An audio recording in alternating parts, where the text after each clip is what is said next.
Star Guardians é muito mais do que uma linha de skins em LoL. Tem personagens com histórias muito profundas, que tem muito a nos ensinar, e eu sou Lisa Guerra, bora falar sobre a psicologia por trás de Xayah e Rakan e as consequências que os eventos que ocorreram com eles tiveram na trajetória dos outros personagens.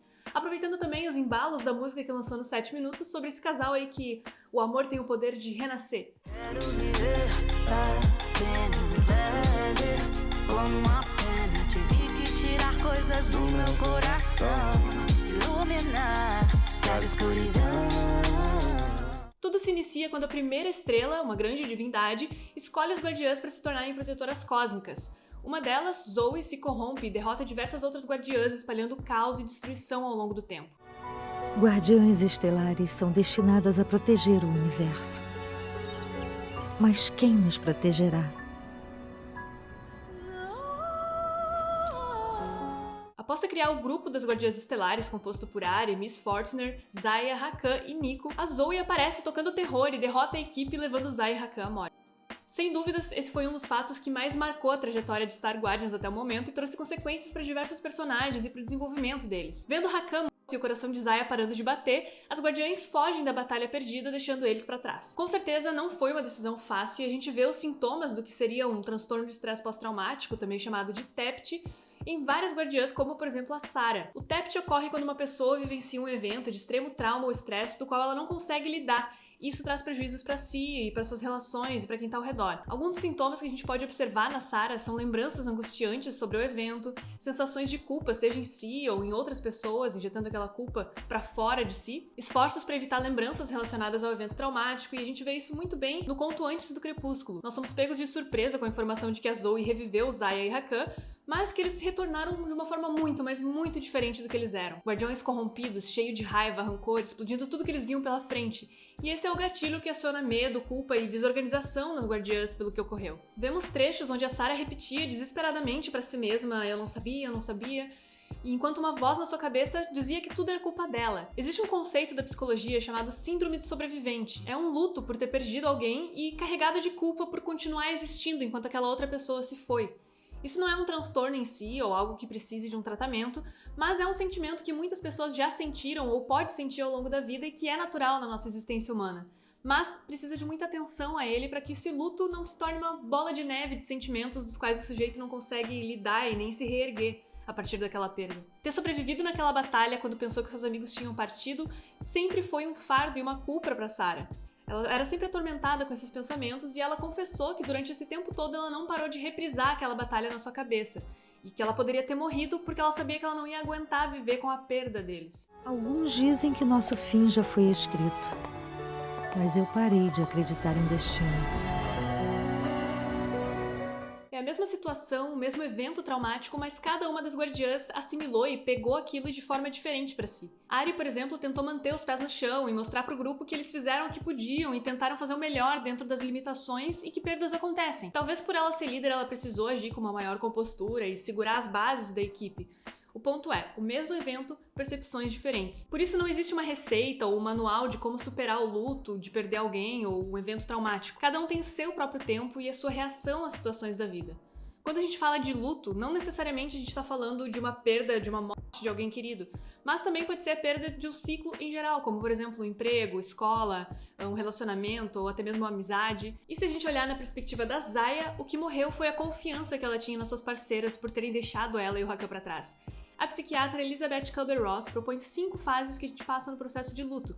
Seriam elas negação, raiva, depressão, barganha e, por fim, a aceitação. E como eu falei, nós somos diferentes uns dos outros e a gente passa por essas fases em ordens e formas diferentes. Inclusive, algumas pessoas até pulam alguma dessas fases e tá tudo bem, faz parte do processo individual ali de cada um.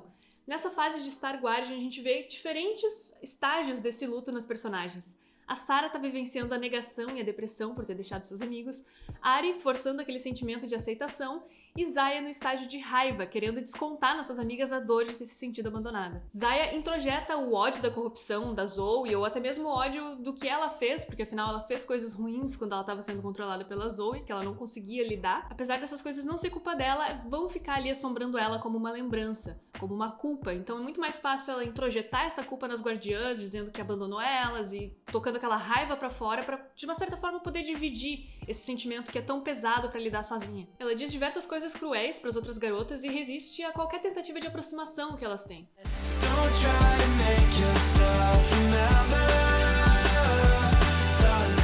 Todos nós já sentimos ou vamos nos sentir sozinhos em algum momento da vida, é natural, e a gente deve olhar para esse sentimento com cuidado. Existe uma abordagem na psicologia chamada terapia de esquemas, que é proposta por Jeffrey Young, e basicamente falando, ela leva em conta uma estrutura emocional saudável. Para isso, a gente precisa receber nutrientes emocionais ao longo da nossa vida e nas nossas experiências. Esses nutrientes emocionais são compostos por memória, sensação, percepção, experiências. Quando esses nutrientes emocionais não estiverem equilibrados, ou seja, eles estiverem com falta ou excesso, acontece o que a gente chama de esquemas desadaptativos. Existem diversos esquemas que todos nós temos e o que muda é a quantidade e a intensidade deles. E quando eles são ativados, eles podem trazer prejuízo ou sofrimento para a pessoa. E eu quero falar aqui mais especificamente do esquema de abandono, que é despertado na Zaya após as vivências e as memórias de ter sido abandonada pelas suas amigas. Situações pontuais que nos marcam e nos mudam de dentro para fora de acordo com a nossa percepção. Depois que esse esquema de abandono é ativado, a pessoa passa a enxergar a realidade pelas lentes dele e é necessário tempo e trabalho para que essa visão seja desconstruída. Zaya não quer só a distância das suas amigas guardiãs, ela quer que elas sintam a dor que ela sentiu. E quando Hakan pega ela nos braços e consegue absorver o caos de dentro dela, para que ela consiga ter ali uma segunda chance de viver como guardiã que ela sempre foi, ainda restam vestígios desse sofrimento e desse abandono. O Hakan perde a sua alma, fica vazio, puro caos, e em troca de salvar a Zaya e fazer dela uma verdadeira guardiã estelar novamente. E dessa forma, ele se torna uma sombra, um monstro sem vestígios aparentes de quem ele era antes. Depois de muita água rolar, a Zaya junta forças ali para buscar o Hakan e resgatar a única relação da qual ela se sentia amada, confortável, confiante e da qual ela faria qualquer coisa para manter. Nas comics, Zaya parte em busca de um novo grupo para ajudar ela nesse propósito e demonstra diversas inseguranças a respeito de ser líder, de confiar nas pessoas, de se relacionar, afinal a sua trajetória foi marcada por experiências que mudaram a sua forma de ver as pessoas, e não foi culpa das garotas elas terem perdido aquela batalha ou ter que ter deixado a Zaya e o Hakan ali, porque, como eu disse, a mesma situação desperta ações e percepções diferentes em cada pessoa, e a forma com que ela vai lidar vai depender da sua trajetória e das suas experiências passadas e do que a vida fez ela se tornar.